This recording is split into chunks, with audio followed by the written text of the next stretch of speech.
Welcome back to new video. আমি মাম্পি ওম travel ব্লগে নিয়ে চলে এসেছি আরো একটি নতুন ভিডিও, তারা মায়ের তারাপীঠ। আজকে খুব কম টাকা খরচা করে কিভাবে তোমরা তারাপীঠ ভ্রমণ করবে তারই কিন্তু পুরো ডিটেলসটা তুলে ধরবো আমার ভিডিওর মাধ্যমে। কলকাতার কোন স্টেশন থেকে কোন ট্রেন ধরে কত টাকা খরচা করে খুব সহজে কিভাবে তারাপীঠে এসে পৌঁছাবে, তারাপীঠে মন্দির প্রাঙ্গণের হাতের কাছে কোথায় তোমরা মাত্র 150 টাকা খরচা করে রুম ভাড়া নিয়ে থাকবে, মন্দির প্রাঙ্গণে এখন পুজো দেওয়ার নতুন নিয়ম কি চালু হয়েছে, মন্দিরের গেট কটা থেকে কটা পর্যন্ত খোলা থাকে, কোথায় খাবার দাবার খাবে, এমনকি তারাপীঠে আসলে পরে সাইট সিন হিসেবে কোন কোন জায়গাগুলো ঘুরে দেখবে, সমস্ত কিছু A to Z ইনফরমেশন তুলে ধরবো এই ছোট্ট ভিডিওটির মাধ্যমে। আশা করছি বন্ধুরা আজকের এই ভিডিওটাই তোমাদের ভীষণ ভালো লাগবে। তাই নতুন বন্ধুদের বলছি এরকম সুন্দর সুন্দর ভিডিওগুলো দেখার জন্য অবশ্যই ওম ট্রাভেল ব্লগ সাবস্ক্রাইব করে আমার পাশে থাকবে। চলো তাহলে বন্ধুরা দেরি না করে জয় মা তারার নাম নিয়ে আজকের ভিডিও এখান থেকেই শুরু করা যাক।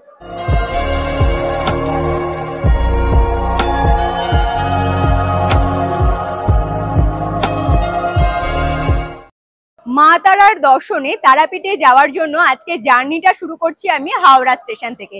এখন ঘড়ির কাঁটায় বাজে সকাল ঠিক 8টা 5। তবে বন্ধুরা হাওড়া স্টেশন থেকে আজকে রয়েছে কিন্তু সকালবেলা 8টা 55-তে কুলিক এক্সপ্রেস ট্রেন, যে ট্রেনটি ধরে সোজা রওনা দেব আমি হাওড়া স্টেশন থেকে রামপুরহাট স্টেশন পর্যন্ত।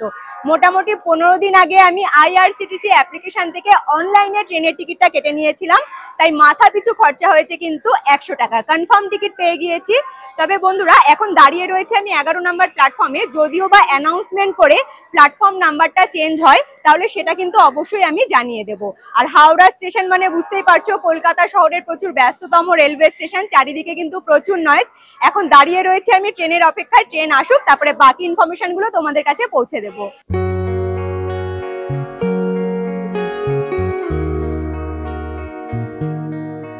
ট্রেন নাম্বার 13053 হাওড়া টু রাধিকাপুরগামী কুলিক এক্সপ্রেস ট্রেন। ট্রেন ছাড়া নির্ধারিত সময়ের থেকে বেশ খানিকক্ষণ আগেই তার নিজস্ব ট্র্যাকে এসে হাজির হয়ে গিয়েছে। কুলিক এক্সপ্রেস ট্রেন ছাড়াও রামপুরহাট স্টেশনে পৌঁছানোর জন্য হাওড়া স্টেশন এবং শিয়ালদা স্টেশন থেকে আরো বেশ কিছু ট্রেন রয়েছে। ঘড়ির কাঁটায় এখন বাজে সকাল ঠিক 8টা 35। আর হাওড়া স্টেশনের 10 নম্বর প্ল্যাটফর্মে ট্র্যাকে দিয়ে দিয়েছে হাওড়া টু রাধিকাপুরগামী কুলিক এক্সপ্রেস ট্রেন। আমার সিট পড়েছে D2-তে, D2 এর সামনেই এখন আমি দাঁড়িয়ে রয়েছি। ট্রেনটির সামনের দিকে এবং পেছনের দিকে একটি করে কিন্তু জেনারেল কোচ রয়েছে, তোমরা চাইলে জেনারেলেও জার্নি করতে পারো। তবে বন্ধুরা জেনারেল কোচে কিন্তু প্রচুর পরিমাণে ভিড় হয়েছিল, তাই একটু আগে ভাগে তোমরা যদি কনফার্ম টিকিটটা কেটে নিতে পারো তাহলে কিন্তু জার্নিটা অনেক কমফোর্টেবল হবে। চলো তাহলে এবারে জয় মা তারার নাম নিয়ে সোজা ট্রেনে ওঠা যাক।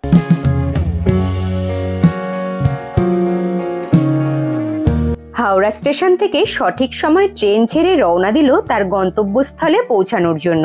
তবে এইবারে দেখার পালা সঠিক সময় ট্রেন ছাড়লে পরেও সঠিক সময় সঠিক গন্তব্যস্থলে আমাদের পৌঁছাতে পারে কি পারে না। Train number 13175 Kanchenjunga express train ছাড়ে শিয়ালদা স্টেশন থেকে, এবং 13017 হাওড়া স্টেশন থেকে রয়েছে গণদেবতা এক্সপ্রেস ট্রেন। এবং তোমরা ধরতে পারো হাওড়া স্টেশন থেকে 22309 বন্দে ভারত এক্সপ্রেস ট্রেন, রয়েছে মা তারা এক্সপ্রেস ট্রেন। এই প্রত্যেকটি ট্রেন ধরলে পরে তোমরা খুব সহজেই কিন্তু রামপুরহাট স্টেশনে পৌঁছে যেতে পারবে। কুলিক এক্সপ্রেস ট্রেনে এসি কোচও রয়েছে, কিন্তু টিকিট মূল্যটা একটু বেশি। আর যদি তোমরা জেনারেলে জার্নি করো তাহলে মাথা পিছু খরচা হবে 80 টাকা। ফাইনালি আমি পৌঁছে গিয়েছি রামপুরহাট জংশনে। ট্রেন আসার সঠিক সময় ছিল দুপুরবেলা ঠিক 12টা 33-এ। সেখানে ট্রেন কিন্তু বেশ খানিকক্ষণ লেট হওয়ার কারণে আমরা পৌঁছালাম এখন ঘড়ির কাঁটায় বাজে তাও দুপুর ঠিক 1টা 17-র কাছাকাছি। তবে বন্ধুরা ট্রেন এসে দাঁড়িয়েছিল কিন্তু 2 নম্বর প্ল্যাটফর্মে। এদিকে ট্রেন সোজা বেরিয়ে গেল তার গন্তব্যস্থলের দিকে। আর এইবারে আমি 2 নম্বর প্ল্যাটফর্ম থেকে সোজা ওভারব্রিজ ধরে চলে যাব 1 নম্বর প্ল্যাটফর্ম দিয়ে রামপুরহাট জংশনের মেন গেটের কাছে। ট্রেন থেকে তোমরা যে কোনো প্ল্যাটফর্মে নামো না কেন, বাইরের দিকে মেন গেটের কাছে আসার জন্য 1 নম্বর প্ল্যাটফর্মটা তোমাদের অবশ্যই ব্যবহার করতে হবে। রামপুরহাট স্টেশনে ঢোকার মুখেই হাতের ডান সাইডে তোমরা দেখতে পারবে পরপর অনেকগুলো টিকিট কাউন্টার। ব্যাক সাইডে পুরো স্টেশন চত্বরটা কিন্তু খুব সুন্দরভাবেই দেখা যাচ্ছে। তারাপীঠে তারা মায়ের মন্দিরের আদলে তৈরি করা রামপুরহাট স্টেশন চত্বর। স্টেশন চত্বরের ঠিক সামনের দিকের এরিয়াতেই তোমরা দেখতে পারবে কিন্তু টোটো এবং অটো স্ট্যান্ড। আমি তোমাদেরকে দেখিয়ে দিচ্ছি, সামনের দিকে রোডের ওপরে লাইন দিয়ে দাঁড়িয়ে রয়েছে টোটো, তেমনি স্টেশন চত্বরের ঠিক সামনের দিকে এই সাইডে কিন্তু পরপর দাঁড়িয়ে রয়েছে অটো। এইখান থেকে অটো ধরে তোমরা যদি তারাপীঠ মন্দিরের কাছে যাও তাহলে কিন্তু শেয়ারে মাথা পিছু খরচা হবে 50 টাকা করে। তবে বন্ধুরা, স্টেশন চত্বরের সামনে থেকে আমি কিন্তু কোনো রকম টোটো অটো ধরবো না। এই স্টেশন চত্বর থেকে মোটামুটি 600 মিটার রাস্তা আমি সামনের দিকে এগিয়ে যাব মেন রোডের কাছে, সেখান থেকে খুব কম খরচায় আমি তারাপীঠ মন্দিরের কাছে গিয়ে পৌঁছাবো। রামপুরহাট স্টেশন চত্বরের ঠিক উল্টো দিকে সোজা রাস্তা ধরে পায়ে হেঁটে চলে এসেছিলাম আমি কিন্তু ঘড়িমোড়ের কাছে। ঘড়িমোড় জায়গাটা ভীষণ ইম্পর্টেন্ট জায়গা। তোমরা যদি কেউ স্টেশন চত্বরের আশেপাশের এরিয়া থেকে গাড়ি ধরে কম টাকা খরচা করে তারাপীঠ মন্দিরের কাছে যেতে চাইছো, তাহলে সঠিক তোমাদের এইখানেই আসতে হবে আর দাঁড়াতে হবে আই লাভ রামপুরহাট লেখাটা যে রয়েছে তার ঠিক সামনে। এখানে আসলেই গাড়িগুলো তোমরা পেয়ে যাবে। হাঁটা পথে চলে এসেছি আমি মেন রোডের কাছে। মেন রোডের কাছে আসলেই দেখতে পারবে বিশাল বড় একখানা ঘড়ি। এই জায়গাটাকে কিন্তু ঘড়ি মোড়ও বলে। আর ঘড়ি মোড়ের ঠিক পাশে বাঁ দিকের রাস্তাতে এখানে বড় করে লেখা রয়েছে আই লাভ রামপুরহাট। এইখানে আমি একটু দাঁড়ালাম, এখান থেকে কিন্তু এখন আমি মাথা পিছু 20 টাকা ভাড়া দিয়ে চলে যাব সোজা তারাপীঠ তারামায়ের মন্দিরের কাছে।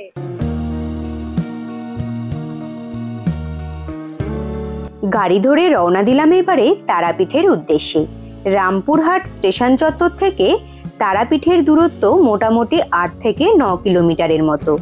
তবে তোমরা যারা ভাবছো বাস ধরে আসবে, তারা ধর্মতলা সরকারি বাস স্ট্যান্ড থেকে খুব সহজে বাস ধরে চলে আসতে পারো তারাপীঠ বাস স্ট্যান্ডে। তারাপীঠ বাস স্ট্যান্ডের কাছেই কিন্তু তারাপীঠ মন্দির। এদিকে রিশু কিন্তু বড্ড দুষ্টু হয়েছে, সিটে না বসে সিটের মাথার ওপরে বসে পুরো রাস্তাটাই ও এলো। আর আমরা পৌঁছেও গিয়েছি তারাপীঠের সেই জমজমাট এরিয়াতে। দেখে নিশ্চয়ই তোমরা বুঝতে পারছো।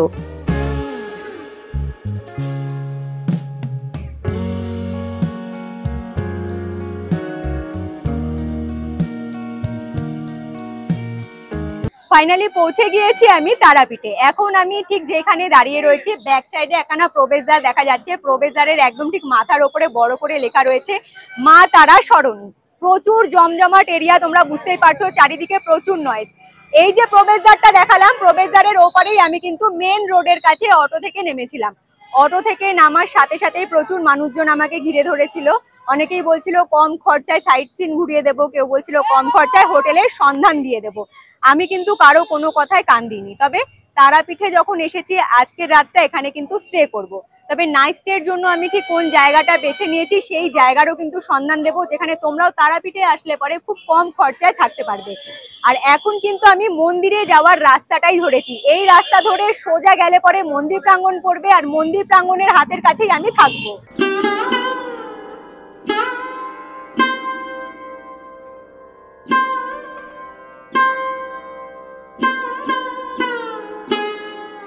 মেন রোড থেকে হাঁটা পথে চলে এসেছি আমি কিন্তু তারাপীঠের তারা মায়ের মন্দির প্রাঙ্গণে প্রবেশ করার প্রথম প্রবেশদ্বারের সামনে।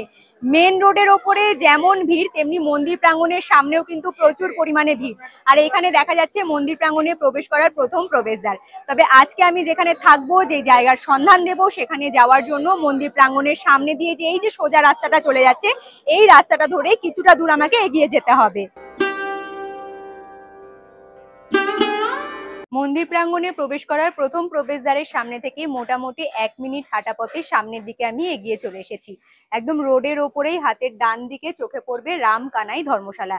এইখানে তোমরা কিন্তু বন্ধুরা খুব কম খরচায়, মাত্র 150 টাকা খরচা করলে পরেই রুম নিয়ে থাকতে পারবে। এর আগেও আমি তারাপীঠ ঘুরতে এসে এখানে কিন্তু নাইট স্টে করেছিলাম রুম নিয়ে। চলো ভেতরে গিয়ে রুমগুলো কেমন এবং এইখানে থাকতে গেলে কি কি ডকুমেন্টস জমা দিতে হয় সমস্ত কিছু ডিটেলসটা কিন্তু তুলে ধরবো। রামকানাই ধর্মশালাতে যদি তোমরা থাকতে চাও তাহলে অবশ্যই নিজেদের আধার কার্ডের একটা জেরক্স কপি সাথে ক্যারি করবে। সম্ভব হলে পরে যে কজন থাকতে চাইছো তাদের প্রত্যেকের একটা করে আধার কার্ডের জেরক্স কপি তোমরা নিয়ে আসবে এবং তোমরা অবশ্যই কিন্তু তালা চাবি সাথে ক্যারি করবে। তালা চাবি না আনলে পরে রুম লক করার জন্য এইখান থেকে তোমাদের একটা তালা চাবি অবশ্যই দেবে, কিন্তু তার জন্য 100 টাকা জমা রাখতে হবে। চেক আউটের সময় 100 টাকা আবার ফেরত পেয়ে যাবে। চলে এলাম রামকানাই ধর্মশালার একদম ঠিক ভেতরের দিকে প্রাঙ্গণে। তোমরা দেখতেই পারছো বেশ কিন্তু খোলা প্রাঙ্গণ রয়েছে, চারিদিকে প্রচুর রুমের ব্যবস্থা, মানে গ্রাউন্ড ফ্লোর এবং ফার্স্ট ফ্লোর মিলিয়ে কিন্তু এখানে অনেকগুলো রুমের ব্যবস্থা রয়েছে। আর আমি এসে কিন্তু অফিস কাউন্টারে গিয়ে কথাও বলে নিয়েছি এবং অফিস কাউন্টারে যা যা ডকুমেন্টস জমা দেওয়া সেই সব কাজগুলো কমপ্লিট করে নিয়েছি। আমাকে রুম দিয়েছে কিন্তু ফার্স্ট ফ্লোরে। এবারে আমি সিঁড়ি ধরে ফার্স্ট ফ্লোরে যাব, রুমটা ঠিক কেমন সেটাও আমি তুলে ধরবো। রামকানাই ধর্মশালাতে চেক আউটের টাইম হলো সকাল 8টা, তাই সকাল 8টার পরে যে কোনো সময় তোমরা আসলে পরে এখানে রুম পেয়ে যাবে। ফার্স্ট ফ্লোরের আমাকে দিয়েছে 206 নাম্বার রুম। আর ফার্স্ট ফ্লোর থেকে দেখো গ্রাউন্ড ফ্লোরের পুরো চারিদিকের খোলা এরিয়াটা কিন্তু খুব সুন্দরভাবে দেখা যাচ্ছে। যারা এখানে আছে রুম নিয়ে তারা এখানে জামা কাপড়ও শোকাতে দিয়েছে, মানে তোমরা বারান্দার ওপরে কিন্তু খুব সুন্দর জামা কাপড় নাড়ারও ব্যবস্থা পেয়ে যাবে। চলো রুমটা তাহলে ঠিক কেমন করে সাজানো গোছানো একটু ছোট্ট করে তুলে ধরি। তবে বন্ধুরা সত্যিই তাই, তারাপীঠে ঘুরতে আসলে পরে তোমরা কিন্তু এখানে খুব কম খরচায় মাত্র 150 টাকা খরচা করে এরকম রুম নিয়ে থাকতে পারো। আর এই হলো রুমের ভেতরে এন্ট্রি করলে পরে একখানা বেড, বেডের মধ্যে 3টে কিন্তু বালিশের ব্যবস্থা রয়েছে। আর এইদিকে হলো রুমের মধ্যে দু সাইডেই রয়েছে জানলার ব্যবস্থা, এইদিকেও একটা জানলা রয়েছে, এই সাইডেও জানলা রয়েছে। যেহেতু একদম রোডের পাশে তোমাদেরকে দেখালাম, আর এইখান থেকে কিন্তু মেন রোডটাও দেখা যাচ্ছে, মানে যে রাস্তা ধরে সোজা এগিয়ে গেলে পরে মন্দির প্রাঙ্গণের কাছে খুব সহজে কিন্তু আমি পৌঁছে যেতে পারবো। বেডের ওপরে রয়েছে পাখার ব্যবস্থা, লাইট, সুইচ বোর্ডের ব্যবস্থা। তবে তোমরা এখানে কম টাকা খরচা করে থাকতে তো পারবে, তবে বন্ধুরা তোমাদের কিন্তু ব্যবহার করতে হবে কমন ওয়াশরুম। চলো তাহলে কমন ওয়াশরুমটা ঠিক কেমন সেটাও একটু তুলে ধরি। প্রথমেই বলে রাখি, রামকানাই কিন্তু একখানা ধর্মশালা, এটা কোনো 5 স্টার হোটেল নয়, তাই 5 স্টার হোটেলের মতো কোনো রকম ফেসিলিটি পাবে না। তবে চারিদিকটা খুব সুন্দর পরিষ্কার পরিচ্ছন্ন। এবং তোমরা যারা ভাবছো তারাপীঠে ঘুরতে এসে একখানা পরিষ্কার পরিচ্ছন্ন রুমের প্রয়োজন শুধুমাত্র রাত কাটানোর জন্য, তাও কম টাকা খরচা করে, তাহলে তোমরা কিন্তু এখানে অবশ্যই রাত কাটাতে পারো। এইদিকে শেষ প্রান্তে কিন্তু ফার্স্ট ফ্লোরে দুপাশে দুটো ওয়াশরুমের ব্যবস্থা রয়েছে। যেহেতু দুটো ওয়াশরুমই এখন বন্ধ, হয়তো কেউ ইউজ করছে, তাই আমি দেখাতে পারছি না। তবে বন্ধুরা ফার্স্ট ফ্লোরেও তোমরা কিন্তু ওয়াশরুমের ব্যবস্থা পেয়ে যাবে। এবং আমি এইখান থেকেই দেখিয়ে দিচ্ছি, গ্রাউন্ড ফ্লোরে গেলে পরে এই যে একটা রাস্তা চলে যাচ্ছে, এটা কিন্তু ধর্মশালার ভেতরেই। পেছন দিকে গেলে পরে তোমরা কিন্তু তিনটে 6খানা ওয়াশরুমের ব্যবস্থা পেয়ে যাবে। এবং এইখানে কিন্তু মহিলা পুরুষদের জন্য উভয় আলাদা ওয়াশরুমের ব্যবস্থা রয়েছে। আর এইবারে আমি রুমে যাব, রুমে গিয়ে ফ্রেশ হব। তার আগে বলে দিচ্ছি, আমার যেহেতু এখানে আসতে একটু লেট হয়ে গিয়েছিল, সমস্ত কিছু ডকুমেন্টস তো আমি জমা দিয়ে দিয়েছি, কিন্তু ম্যানেজার দাদা তিনি বললেন যে আমাকে একটু পরে বিলটা দেবে। চেক আউটের সময় আমার হাতে যখন বিলটা আসবে, সেই সময় আমি বিল থেকে কিন্তু এখানকার কন্ট্যাক্ট নাম্বারটা অবশ্যই আমার ভিডিওর মাধ্যমে তোমাদের কাছে শেয়ার করে দেবো। এবারে ফটাফট রুমে গিয়ে রেডি হব, সোজা বেরিয়ে পড়বো মা তারার দর্শনে। তারাপীঠ, তারাপীঠ এমন একখানা জায়গা যেখানে স্বয়ং মা তারা অধিষ্ঠান করেন। আর সেই তারা মায়ের মন্দির প্রাঙ্গণে প্রবেশ করার এই হলো প্রথম প্রবেশদ্বার। ফাইনালি রেডি হয়ে চলে এসেছি আমি কিন্তু একদম মন্দির প্রাঙ্গণের ভেতরে। চারিদিকটা দেখে তোমরা নিশ্চয়ই বুঝতে পারছো কতটা পরিমাণে ভিড়। আর রেডি হয়ে আস্তে আস্তে আমার একটু কিন্তু লেট হয়ে গেল। আর সন্ধ্যেও এদিকে নেমে চলে এসেছে, সাথে যেহেতু দুটো ছেলে রয়েছে তাই একটু আমার লেট হলো। এখানে 2 ছেলে বসে রয়েছে। তবে বন্ধুরা মন্দির প্রাঙ্গণে আসলে পরে একটা জিনিস কিন্তু ভীষণ ভাবে মন ছুঁয়ে যায়, সকলে লাইনে দাঁড়িয়ে রয়েছে, তার সাথে মায়ের যে ধ্বনিটা দিচ্ছে জয় মা তারা, সেটা শুনলে পরে সত্যি অসাধারণ লাগে। এবারে মন্দির প্রাঙ্গণের ভেতরে কোথায় কি দেখতে পারবে ছোট্ট করে একটু দেখিয়ে দিচ্ছি।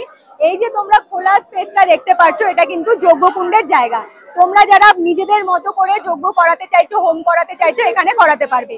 তার ঠিক ব্যাক সাইডেই রয়েছে পাঠা বলি দেওয়ার জায়গা, তোমরা এগুলো কিন্তু ঘুরে দেখবে অবশ্যই।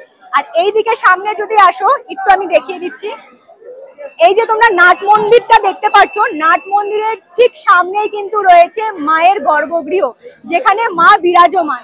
এই জায়গাটা দেখো কতটা পরিমাণে ভিড়, আগে থেকেই ভিড়, কারণ সন্ধে নেমে এসেছে। সকলে এখানে বসে যাতে খুব ভালো করে সন্ধে আরতি দর্শন করতে পারে, তার জন্য কিন্তু এই ভিড়টা আগে থেকেই পুরো সকলে বসে রয়েছে। চারিদিকে আলো জ্বলে উঠেছে। আমি তোমাদের আরো একখানা জিনিস দেখাবো, এই যে এখানে এলইডি টিভি গুলো লাগানো রয়েছে, এইগুলোতেও কিন্তু তোমরা সন্ধ্যেবেলার সন্ধ্যে আরতি দেখতে পারবে খুব সুন্দরভাবে। এখন মন্দির প্রাঙ্গণে এসেছি, মন্দির প্রাঙ্গণটা একটু ঘুরে দেখবো। সত্যি কথা বলতে আমার তো ভীষণ প্রিয় একখানা জায়গা, আর খুব তাড়াতাড়ি করে এই জায়গাটা একটু ঘুরে দেখবো, কারণ প্রচুর ভিড়, কারণ আমাকেও দর্শন করতে যেতে হবে। তারাপীঠের তারামায়ের মন্দিরের প্রবেশদ্বারের গেট ভক্তদের জন্য খুলে দেওয়া হয় ভোরবেলা ঠিক 5:30টার সময় এবং মন্দিরের গেট বন্ধ করা হয় রাত্রিবেলা 9টার সময়। ভোরবেলা 5:30টা থেকে রাত্রি 9টা পর্যন্ত তোমরা যে কোনো সময় এসে মায়ের দর্শন করতে পারো। তবে মাথায় রাখতে হবে, মাঝে 1.5 ঘন্টার জন্য মন্দিরের প্রবেশদ্বার বন্ধ রাখা হয় এবং সেই সময় কিন্তু তোমরা মাকে দর্শন করতে পারবে না। দুপুরবেলা ঠিক 12টা থেকে 1:30টার মধ্যে মাকে ভোগ নিবেদন করা হয়, সেই সময় শুধুমাত্র মায়ের দর্শন বন্ধ থাকে। মায়ের মন্দিরে প্রবেশ করার জন্য, মানে মাকে দর্শন করতে যাওয়ার জন্য যে লাইন রয়েছে তার কিন্তু দুখানা ভাগ রয়েছে, একটা হলো জেনারেল লাইন, একটা হলো ভিআইপি লাইন। বন্ধুরা, এখন আমি দাঁড়িয়ে রয়েছি কিন্তু দুধপুকুরের একদম ঠিক সামনে। দুধপুকুরটা দেখাবো। দুধপুকুরের সামনের দিকে যে পুরো ব্যারিকেডটা রয়েছে, এর সামনে দিয়ে তোমরা শুধু ভিড়টা দেখো। মন্দির প্রাঙ্গণে শুধুমাত্র মাকে দর্শন করতে যাওয়ার কত দূর পর্যন্ত লাইন চলে গিয়েছে। আচ্ছা, এই হলো দুধপুকুর। তবে অনেকে কিন্তু এই পুকুরটাকে জীবিত পুকুরও বলে। কথিত আছে এই পুকুরে নাকি কোনো এক মৃত মাছ কোনো সময় ভেসে এসেছিল, সেই সময় নাকি এই পুকুরে এসে মাছটা জীবিত হয়ে গিয়েছিল, তারপর থেকে জীবিত পুকুর নাম দেওয়া হয়েছে। আচ্ছা, এইবারে তোমাদেরকে বলবো, মন্দির প্রাঙ্গণে প্রবেশ করার জন্য আগে কিন্তু অনেক কিছু নিয়ম ছিল না, যেসব নিয়মগুলো এখন নতুন ভাবে ধার্য করা হয়েছে। আগে অনেকেই মন্দির প্রাঙ্গণে ফোন নিয়ে যেতে পারতো, এখন কিন্তু মন্দির প্রাঙ্গণে তোমরা কেউ ফোন, কোনো রকম গ্যাজেট নিয়ে এন্ট্রি করতে পারবে না। তার জন্য সামনের দিকে কিন্তু একজন গার্ড দাদা বসে রয়েছে, তার কাছে সমস্ত কিছু জিনিসপত্র জমা রেখে তারপরে তোমাদেরকে মন্দির প্রাঙ্গণে যেতে হবে। আর সকলের মুখে একটাই শুধু আওয়াজ, একটাই শুধু ধ্বনি, জয় মা তারা। বেশ ভালো লাগছে। আর এতটা ভিড়, আমার মনে হয় তারাপীঠে আসলে পরে, ভিড় থাকলে পরেও এই ভিড়টা দেখতেই কিন্তু অনেকে আসে। ভিড়ের মধ্যে দাঁড়িয়ে থাকা এবং হাতে ডালা নিয়ে দাঁড়িয়ে থাকা, এটা কিন্তু মজাটাই একটা আলাদা রকম, যারা শুধুমাত্র মা তারাকে ভালোবাসো। এইবারে তোমাদেরকে বলবো, অনেকেই আমাকে কমেন্ট করে আগের ভিডিওতে বলেছিলে মন্দির প্রাঙ্গণের ভেতরে কোনো রকম ওয়াশরুমের ব্যবস্থা আছে কিনা। এই দেখো, জীবিত পুকুর বা দুধ পুকুরটা যে রয়েছে, এই পুকুরের ঠিক একদম ওই কোনাকোনি বরাবর দেখো একখানা এরিয়া দেখা যাচ্ছে, এটা কিন্তু মন্দির প্রাঙ্গণের মধ্যেই রয়েছে। সেখানে তোমরা কিন্তু ওয়াশরুমের ব্যবস্থা পেয়ে যাবে। অনেকে কিন্তু মন্দির প্রাঙ্গণে এসে যদি ফ্রেশ হতে চায়, জামা কাপড় চেঞ্জ করতে যায়, সেখানে গিয়ে কিন্তু অনায়াসে তোমরা ফ্রেশ হতে পারো। আর বেশ ভালো লাগছে, সন্ধ্যেবেলাটা চারিদিকে আলো জ্বলে উঠেছে। তো তোমরা যখন লাইনে দাঁড়িয়ে থাকবে তখন কিন্তু এরকম দাদারা হাতে ধাগা নিয়ে, ডালা নিয়ে ঘুরবে। তাদের কাছ থেকে তোমাদের প্রয়োজনীয় জিনিস যেগুলো তোমরা মাকে দিতে চাইছো সেইগুলো তোমরা নিয়ে নিতে পারো। আর এইবারে আমি সামনের দিকে এগিয়ে যাব, আরো একখানা জিনিস যেটা তোমাদেরকে দেখাবো। পুরো মন্দির প্রাঙ্গণের আশেপাশে তোমরা কিন্তু দেখতে পারবে ধাগা বাঁধা রয়েছে। অনেকেই কিন্তু মনস্কামনা নিয়ে আসে, মানত করে, তাদের মানত পূরণ হয়ে গেলে পরে অনেকে কিন্তু এই পুকুরে স্নানও করতো। তবে এর আগের বার এসে দেখেছিলাম পুকুরে অনেকটা জল ছিল, এইবারে জানি না জলটা কেন একদম জল শূন্য হয়ে গিয়েছে। তবে এই পুকুরের মধ্যে কিন্তু বেশ অনেকগুলো রাজহাঁস ঘুরে বেড়াচ্ছে, দেখতে বেশ ভালো লাগছে। মন্দির প্রাঙ্গণের ভেতরে একজন দাদা বসে কিন্তু ধাগা এবং চূর্ণি বিক্রি করছে। যদি তোমাদের প্রয়োজন থাকে তোমরা এনার কাছ থেকে নিতে পারো। মন্দির প্রাঙ্গণে ধূপকাঠি এবং মোমবাতি জ্বালানোর জন্য স্থায়ী জায়গা রয়েছে, যেটা জীবিত পুকুরের সামনে আসলে তোমরা দেখতে পারবে। যেখানে সেখানে ধূপকাঠি মোমবাতি রেখে দেবে না। জীবিত পুকুরের ঠিক উল্টো দিকে আরও একখানা জায়গাতে কিন্তু হোমের প্রস্তুতি চলছিল, বা বলতে পারো যজ্ঞের প্রস্তুতি, যেখানে ফুল, মালা এবং খুব সুন্দর করে যজ্ঞকুণ্ডটা সাজানো হয়েছে। এখন যে তোমরা জায়গাটা দেখতে পারছো সেটা কিন্তু পাঠা বলি দেওয়ার জন্য নির্দিষ্ট স্থান, যেখানে খুব সুন্দরভাবে সকলে এসে কিন্তু ধূপকাঠি মোমবাতি জ্বালিয়ে পুজো দিয়ে এখানেই ধূপকাঠি মোমবাতিগুলো রেখে যাচ্ছে।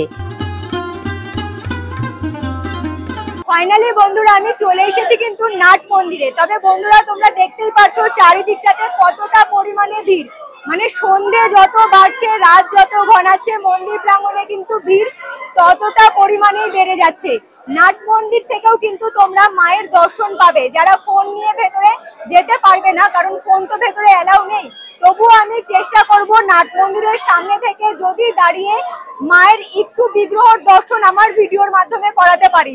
তবে তোমরা দেখো, ঠিক যেই জায়গা থেকে মাকে দর্শন করা যাচ্ছে সেই জায়গাটাতে কতটা পরিমাণে ভিড়। আর আমার সাথে যেহেতু রিশু ওম দুজনেই আছে, আমি আর রিস্ক নিচ্ছি না সেই ভিড়ের কাছে যাওয়ার। সৌরভকে এই দায়িত্বটা দিয়েছি, ও যদি পারে অবশ্যই কিন্তু মায়ের দর্শন করাবে আমার ভিডিওর মাধ্যমে। ঠিক এই জায়গাতে দাঁড়িয়েই সকলের মনে শুধু একটাই কথা, সামনের দিক থেকে যদি কেউ একটু সরে তাহলে হয়তো মায়ের দর্শনটা করা যেতে পারে। মন্দির প্রাঙ্গণের সামনে যে নাট মন্দিরটা রয়েছে সেইখানে যদি তোমরা ভিড়ের মধ্যে দাঁড়িয়ে থেকে বা বসে থেকে সন্ধে আরতি দেখতে না পাও, তাহলে কিন্তু তোমরা গেট নাম্বার 2 সেই দিকে চলে আসবে। এখানেও কিন্তু বেশ অনেকটা খোলা স্পেস রয়েছে, সকলেই এখানে বসে রয়েছে। কারণ বন্ধুরা, এখানেও সামনের দিকে কিন্তু রয়েছে এলসিডি, যেখানে তোমরা কিন্তু বসে থাকলে পরে খুব সুন্দরভাবে এলসিডিতে সন্ধেবেলার মায়ের সন্ধে আরতি দর্শন করতে পারবে। আর সন্ধে আরতির যেহেতু সময় হয়ে এসছে, তাই সকলেই কিন্তু এখানে তাদের আসন নিয়ে বসে পড়েছে। ভীষণ ভালো লাগছে, এতটা পরিমাণে ভিড়। আমি এর আগেও এসেছিলাম, কিন্তু আমি কিন্তু বিশেষ পুজোগুলোর সময় আসিনি।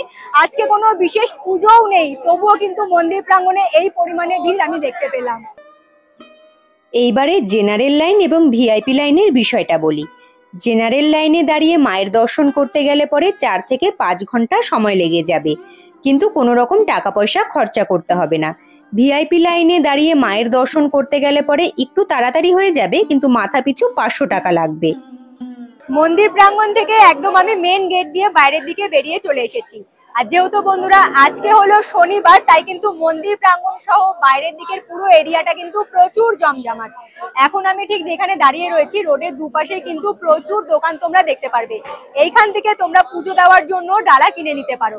মিনিমাম যদি একদম কম টাকা তোমরা ডালা নিতে চাও, তাহলে কিন্তু তোমরা 30 টাকা 50 টাকার মধ্যেও ডালা পেয়ে যাবে। এবং যারা বেশি টাকার পুজো দিতে চাইছো, তাদের তো কোনো রকম সমস্যাই হবে না, যে কোনো দোকানে গেলে পরে তোমরা কিন্তু বেশি টাকার পুজোও দিতে পারবে। এইবারে এখানে কিন্তু রোডের ওপরে প্রচুর ফুল মালাও বিক্রি হচ্ছে, তোমরা চাইলে পরে নিজেদের মতো করে সাজিয়ে গুছিয়ে ডালা নিয়ে কিন্তু মায়ের দর্শনে যেতে পারো। দেখো এখানে রোডের ওপরে লাইন দিয়ে কিন্তু বিক্রি হচ্ছে। এইবারে তোমরা যারা ভাবছো ডালা নিয়ে গিয়ে পুজো দেবে না, তারা কিন্তু শুধুমাত্র লাইনে দাঁড়িয়ে মায়ের দর্শন করেও বেরিয়ে আসতে পারো। আমি যেরকম কোনো রকম ডালা নিইনি, শুধুমাত্র লাইনে দাঁড়িয়ে মায়ের দর্শন করে বাইরের দিকে বেরিয়ে চলে এসেছি। আর তোমরা যারা ভাবছো ডালা নিয়ে গিয়ে পুজো দেবে, তাহলে কিন্তু তোমরা অবশ্যই আগে থেকে পুরোহিত মশাইদের সাথে বা পান্ডাদের সাথে ভালো করে কথা বলে নেবে, যে তোমাদের যাতে ভালো করে পুজোটা করিয়ে দেয়। এবারে তোমাদের বলে দিচ্ছি, আমি নির্দিষ্ট কোনো দোকান বলছি না। এখানে দেখো রোডের উপরে প্রচুর দোকান রয়েছে, তোমাদের যেখান থেকে ভালো লাগবে দরদাম করে কথা বলে সেই দোকান থেকে তোমরা ডালা কিন্তু নিয়ে নিতে পারো। মন্দির প্রাঙ্গণ থেকে বাইরের দিকে বেরিয়ে মেন রোডের দিকে যখন হাঁটতে শুরু করবে, রোডের ওপরেই দেখতে পারবে কিন্তু বেশ অনেকগুলো মন্দির প্রাঙ্গণ। প্রথমেই আমি তোমাদেরকে বলবো, চোখে পড়বে কিন্তু বামাখ্যাপা বাবার এই সুন্দর মন্দির প্রাঙ্গণ। তারপরেই আবার একটু দূর এগিয়ে গেলে পরে তোমরা তারা মায়ের একখানা মন্দির দেখতে পারবে। তাছাড়া এই জমজমাট মার্কেট এরিয়া তো অবশ্যই তোমরা ঘুরে দেখবে। এই মার্কেট এরিয়াতে তোমরা ঠাকুরের বাসনপত্র থেকে শুরু করে তারাপীঠের বিখ্যাত প্যারা সমস্ত কিছুই পাবে। তবে যেটাই কিনবে সেটা অবশ্যই দরদাম করে কিনবে। প্যারা কিনলে পরে অবশ্যই খেয়ে একবার টেস্ট করে নেবে। আর এই দোকানে খুব সুন্দর সুন্দর মায়ের মূর্তি, তার সাথে ফটো ফ্রেম পাওয়া যাচ্ছিল। এবং আরও কিন্তু বেশ অনেক দোকানপাট রয়েছে, যেই দোকানগুলো মেয়েদের সাজগোজের জিনিস দিয়ে পুরো ভরা।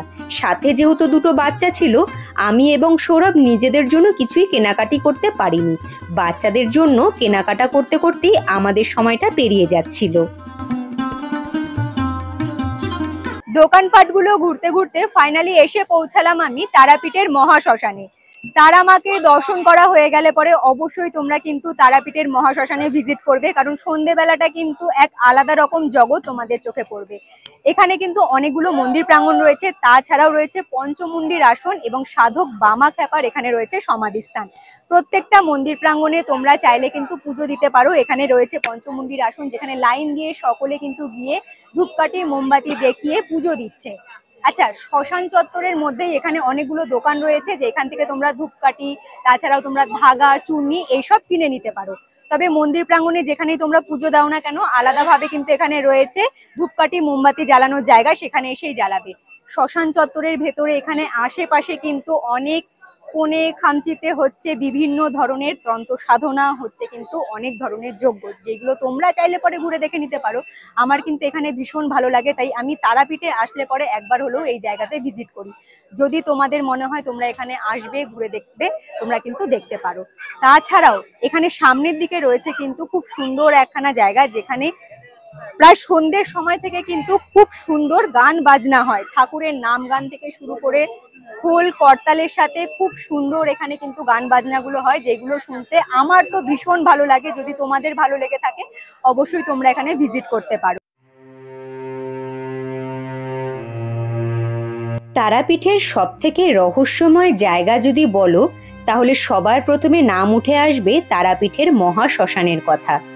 তারাপীঠের মায়ের মন্দির এখন ঠিক যেই স্থানে রয়েছে, লোকমুখে শুনেছি সেই মন্দির প্রাঙ্গণ নাকি আগে তারাপীঠের মহাশ্মশানের কাছেই ছিল, পরে স্থান পরিবর্তন করা হয়েছে। শ্মশান এই নামটা শুনে হয়তো অনেকেই পিছুপা হয়ে যাবে, তবে আমি তোমাদের সকলকেই বলবো, শ্মশানের থেকে পবিত্র স্থান আর অন্য কোনো জায়গা হতেই পারে না। সেখানে তো তারাপীঠের মহা শ্মশানে দাঁড়িয়ে আছি, এখানে অবশ্যই আসবে।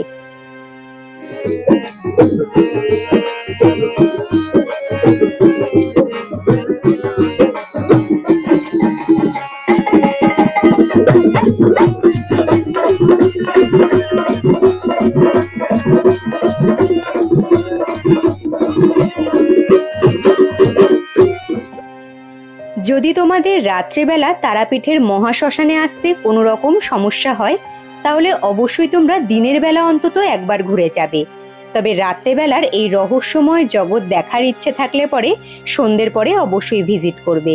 এবং আমি তোমাদের অবশ্যই বলবো, সাথে যদি ছোট বাচ্চা থাকে, সন্ধ্যেবেলা কিংবা দিনের বেলা যখনই ভিজিট করো না কেন, বাচ্চা যদি ঘুমিয়ে পড়ে, ঘুমন্ত বাচ্চাকে তোমরা মহাশ্মশানের ভেতরে আনবে না। তারাপীঠ যে তন্ত্র সাধনার জন্য বিখ্যাত, তা তোমরা তারাপীঠ মহাশ্মশানের ভেতরে আসলেই বুঝতে পারবে। এবং তারাপীঠকে সিদ্ধপীঠও বলা হয়, যেখানে সাধনা করলে পরে অলৌকিক ক্ষমতা লাভ করা সম্ভব হয়। তারাপীঠ এবং তারাপীঠের মহাশ্মশান ভীষণ পবিত্র একখানা স্থান, বিশেষ করে হিন্দু ধর্মের সকলের কাছে খুবই পবিত্র স্থান। আর 51টি সতীপীঠের মধ্যে একখানা অন্যতম পীঠস্থান, কারণ দেবী সতীর এখানে তৃতীয় নয়ন পতিত হয়েছিল বলে জানা যায়।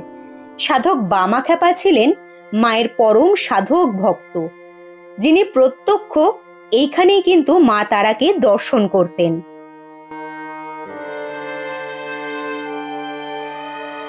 রাতের খাবার খেতে চলে এসেছি। রাতের খাবারে আমি নিয়েছি কিন্তু চাইনিজ আইটেম। এখানে প্লেটে রয়েছে চাউমিন, আর এই দিকের প্লেটে রয়েছে সাউথ ইন্ডিয়ান ডিশ। এখানে আছে কিন্তু ধোসা। তবে বন্ধুরা, মন্দির প্রাঙ্গণে যাওয়ার যে রাস্তাটা রয়েছে, রাস্তার ওপরে কিন্তু প্রচুর লাইন দিয়ে তোমরা খাবার দাবারের হোটেল দেখতে পারবে। এমনকি মেন রোডের কাছেও কিন্তু প্রচুর খাবার দাবারের হোটেল রয়েছে। যে কোনো দোকান থেকে তোমরা কিন্তু রাতের খাবার এবং দুপুরের খাবার দাবার খেয়ে নিতে পারো। মোটামুটি প্রায় দোকানেই কিন্তু তোমরা চাইনিজ আইটেম থেকে শুরু করে ভেজ থালি, নন ভেজ থালি পেয়ে যাবে। সেখানে মাছ, মাংস, ডিম সবকিছুই রয়েছে। এবং এইখানকার ল্যাংচা, যেগুলো অবশ্যই তোমরা কিন্তু ট্রাই করবে। প্রত্যেকটা দোকানে কিন্তু খুব সুন্দর সুন্দর মিষ্টি বিক্রি হচ্ছে। এসেই আমার ছেলে খেয়েছে, আর এখানে কিন্তু চাউমিন খেতেও শুরু করে দিয়েছে। চলো খেয়ে দেখি খেতে কেমন হয়েছে। ধোসার প্লেটের দাম পড়েছিল 80 টাকা, আর এগ চাউমিনের প্লেটের দাম পড়েছিল 70 টাকা। দোকানে যত জনকে বসে খাবার খেতে দেখছো, সকলেই কিন্তু ধোসাটাই অর্ডার করেছিল, তাই ভেবেছিলাম খেতে হয়তো বেশ ভালোই হবে। না, খেয়ে দেখার পরে আমার কিন্তু ধোসাটা বেশ ভালোই লেগেছিল। ধোসাটা যেহেতু মশালা ধোসা নিয়েছিলাম, তাই খেতে আরো বেশি ভালো লাগছিল। তবে চাউমিনটা আমার মুখে বেশ মোটামুটি ভালো লেগেছে। যে ধর্মশালাতে ছিলাম, সেই ধর্মশালার গেট কিন্তু রাত্রেবেলা 10:30টার মধ্যে বন্ধ হয়ে যায়। তাই তোমরা যদি রামকানাই ধর্মশালাতে থাকো, চেষ্টা করবে রাত্রেবেলা 10:30টার আগে বাইরের সমস্ত কিছু কাজ মিটিয়ে ধর্মশালাতে চলে যাওয়ার। আমিও রাতের খাবার দাবার খেয়ে সোজা চলে গিয়েছিলাম ধর্মশালাতে। রুমে গিয়ে ফ্রেশ হয়ে ঘুমিয়ে পড়েছিলাম। দেখা হচ্ছে সকালবেলা। গুড মর্নিং বন্ধুরা, নেক্সট ডে সকাল সকাল রেডি হয়ে চলে এসেছি আমি একদম মেন রোডের কাছে। তারা মা সরণী লেখা যে বোর্ডটা রয়েছে, সেই বোর্ডের একদম সামনে যে মেন রোডটা, সেখান থেকেই একখানা টোটো ঠিক করে নিয়েছি। যাবো এইবারে আটলা গ্রাম ঘোরার উদ্দেশ্যে। আর এখান থেকে টোটো ভাড়া লাগলো কিন্তু মাথা পিছু 20 টাকা করে। চলো তাহলে সোজা এইবারে তারাপীঠ থেকে রওনা দেওয়া যাক আটলা গ্রামের উদ্দেশ্যে।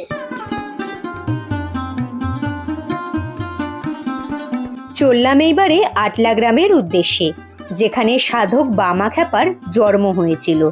তবে মেন রোড থেকে যখন টোটো ধরে আটলা গ্রামের উদ্দেশ্যে রওনা দেবে, একদম তারাপীঠের মেন রোডের কাছেই তোমরা দেখতে পারবে বিশাল বড় একখানা শিবলিঙ্গ, এবং সেই মন্দির প্রাঙ্গণে রয়েছে বিশাল বড় একখানা হনুমানজির মূর্তি।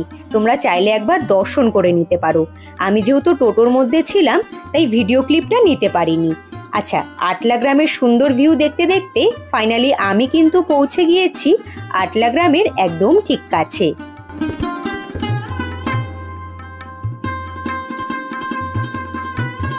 চলে এলাম আটলা গ্রাম ঘোরার জন্য।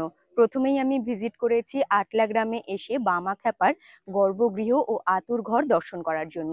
তবে এইখান থেকে কিন্তু দেখা যাচ্ছে বড় করে লেখাও রয়েছে যে ফটো তোলা নিষিদ্ধ, তাই বাইরের দিক থেকে ভিউটা আমি তুলে ধরছি এবং আমি এবারে ভেতরে গিয়ে কিন্তু দর্শন করব। আশেপাশের চারিদিকের ভিউটা খুবই সুন্দর। তবে এখানে এসে যেটা বুঝলাম, আমি তো বহু বছর ধরে আটলা গ্রামে আসছি, তারাপীঠে আসছি, এসে কিন্তু এইবারে দেখছি আটলা গ্রামে বেশ অনেকগুলো জায়গাতেই বড় বড় করে বোর্ড তৈরি করা হয়েছে এবং সেখানে লেখা রয়েছে বামাখ্যাপার আদি বাড়ি, বামাখ্যাপার মাটির বাড়ি। এবারে আমি সত্যিও জানি না যে কোনটা আসল বাড়ি। আমি প্রথম থেকে এতদিন পর্যন্ত যেই বাড়িটা জানতাম যে বামাখ্যাপার আসল বাড়ি বা বামাখ্যাপার গর্ভগৃহ, সেখানেও আমি তোমাদের নিয়ে যাব। এখানে আশা করছি মনে হয় এগুলো টুরিস্ট স্পট হিসেবেই ব্যবহার করা হচ্ছে। যাই হোক, এসছি যখন প্রত্যেকটা জায়গায় আমি ভিজিট করব, দর্শন করব। এইখানে এসে জানতে পারলাম বামাখ্যাপা বাবার এটা নাকি আতুর ঘর ছিল, মানে জন্মের পরে ঠিক এই ঘরটাতেই নাকি তার মায়ের সাথে বামাখ্যাপা বাবা ছিলেন। পায়ে হেঁটে চলে এলাম এইবারে কালীতলা বড় মায়ের মন্দির প্রাঙ্গণে। এর আগেও আমি যতবার তারাপীঠে এসেছিলাম এই মন্দির প্রাঙ্গণে একবার হলেও আমি ভিজিট করতাম এবং মায়ের দর্শন করতাম। সাধক বামাখ্যাপা বাল্যকালে নাকি ঠিক এই স্থানে বসে মা তারার সাধনা করতেন। সাধক বামাখ্যাপা বাবার বাল্যকালের ছোট্ট একখানা মূর্তি এই মন্দির প্রাঙ্গণে চোখে পড়বে। দাঁড়িয়ে রয়েছি এখন আমি কালীতলাতে। ব্যাক সাইডে তোমরা যে ছোট্ট মন্দির প্রাঙ্গণটা দেখতে পাচ্ছ, সেই মন্দির প্রাঙ্গণটা কিন্তু খুব সুন্দর, ছোট্ট একখানা মন্দির প্রাঙ্গণ। সামনের দিক থেকে দেখে মনে হবে মাটির তৈরি এবং উপরের দিকে কিন্তু রয়েছে খড়ের ছাউনি দেওয়া। এই মন্দির প্রাঙ্গণেও মা তারার খুব সুন্দর তোমরা দর্শন করতে পারবে। আর আমি মোটামুটি তারাপীঠে যতদিন ধরে আসছি এই মন্দির প্রাঙ্গণে কিন্তু একবার হলেও ভিজিট করি। আর এইখানে সামনের দিকে আরো একখানা মন্দির প্রাঙ্গণ রয়েছে, এইখানে পাতাল ভৈরবের দর্শন করতে পারবে। তাছাড়াও কিন্তু মা তারার খুব সুন্দর মন্দির রয়েছে, বামাখ্যাপার বিগ্রহ রয়েছে। সবটাই কিন্তু মন্দির প্রাঙ্গণে ভিজিট করে তোমাদের কাছে তুলে ধরবো। বামাখ্যাপা বাবার আসল নাম ছিল বামাচরণ চট্টোপাধ্যায়। ছোটবেলা থেকেই তার মধ্যে একখানা খ্যাপা ভাব ছিল বলে গ্রামের মানুষজনেরা তাকে বামাখ্যাপা বলতেন। অনেকে আবার পাগল সাধকও বলতেন, কারণ তিনি সব সময় মায়ের সাধনা করতেন এবং তারা মায়ের নাম জপ করতেন। এত কিছুর মধ্যে বলাই হলো না, ধর্মশালাতে যে আমি ছিলাম সেই ধর্মশালাতে যদি তোমরা কন্ট্যাক্ট করতে চাও, আগে থেকে ফোন নাম্বারটা দেওয়া রইলো, তোমরা যোগাযোগ করতে পারো। আটলা গ্রাম ঘুরে আটলা গ্রাম থেকেই একখানা টোটো ঠিক করে মাথা পিছু 20 টাকা ভাড়া দিয়ে আমি চলে এসেছিলাম তারাপীঠ মন্দির প্রাঙ্গণের সামনে যে মেন রোডটা রয়েছে সেইখানে। আবার মেন রোড থেকে মাথা পিছু 40 টাকা ভাড়া দিয়ে ম্যাজিক ভ্যান ধরে চলে এসেছি আমি রামপুরহাট স্টেশন চত্বরের একদম ঠিক সামনে। ব্যাক সাইডে স্টেশন চত্বর দেখা যাচ্ছে। রামপুরহাট স্টেশন থেকেই আজকে সকালবেলা 11টা 4-এ রয়েছে কিন্তু কুলিক এক্সপ্রেস ট্রেন, যে ট্রেন ধরে আবারও আমি রওনা দেব কিন্তু রামপুরহাট স্টেশন থেকে হাওড়া স্টেশনের উদ্দেশ্যে। তবে বন্ধুরা, তারাপীঠ ভ্রমণ নিয়ে এই ভিডিওটি তোমাদের কেমন লাগলো তোমরা অবশ্যই কিন্তু আমাকে কমেন্ট করে জানিও। ভালো লাগলে পরে লাইক করে দিও এবং নতুন বন্ধুদের বলবো যদি ভিডিওগুলো তোমাদের ভালো লেগে থাকে অবশ্যই কিন্তু এরকম সুন্দর সুন্দর ভিডিওগুলো দেখার জন্য ওম ট্রাভেল ব্লগ সাবস্ক্রাইব করে হাইপ করে আমার পাশে থাকতে পারো। আর যে সকল বন্ধুরা চ্যানেলটি সাবস্ক্রাইব করে হাইপ করে আমার পাশে রয়েছে তাদের অসংখ্য ধন্যবাদ। তারা এইভাবেই আমাকে সাপোর্ট করো, আমার পাশে থেকো। আজকের মতো তাহলে টাটা, দেখা হচ্ছে খুব তাড়াতাড়ি তোমাদের সাথে নেক্সট ভিডিওতে। তোমরা ভালো থেকো, সুস্থ থেকো, টাটা।